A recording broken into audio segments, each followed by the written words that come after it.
श्रीमद् भागवत में वर्णन आता है कि जब शोभित प्रांत के राजा पालकी पर सवार होकर के कपिल मुनि के आश्रम में ज्ञान प्राप्त करने के लिए जा रहे थे, तब उनकी पालकी का एक व्यक्ति बीमार पड़ गया।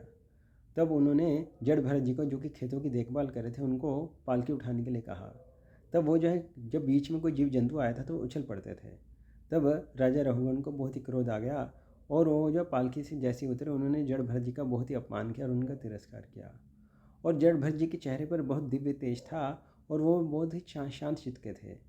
तब राजा रघुगण जो उनके चरणों पर गिर पड़े, उन्होंने कहा कि मुझे यमराज से डर नहीं लगता, मुझे मौत का डर नहीं है, लेकिन मैं भगवान के भक्तों के प्रति कोई अपराध नहीं करना चाहता। आप सच सच बताइए कि आप कौन हैं। तो उन्होंने कहा कि मैं पूरी पृथ्वी का सम्राट भरत महाराज हूँ। तो उन्होंने अपना पूरा इतिहास बताया कि कैसे वो इस जन्म में जड़ भरत बने। तो वो जो राजा रघुगण को उपदेश देते हुए कहते हैं कि भले ही कोई व्यक्ति संन्यास आश्रम, ब्रह्मचर्य या गृहस्थ आश्रम या फिर वानप्रस्थ आश्रम का अच्छे से पालन करे, या फिर कोई गर्मी में जो है धूप में, जो कड़ी धूप में जो अग्नि में बैठ करके तपस्या करे, या फिर वर्षा ऋतु में जो जल के अंदर बैठ करके तपस्या करे, इन सभी उपायों से भगवत प्राप्ति होने वाली नहीं है।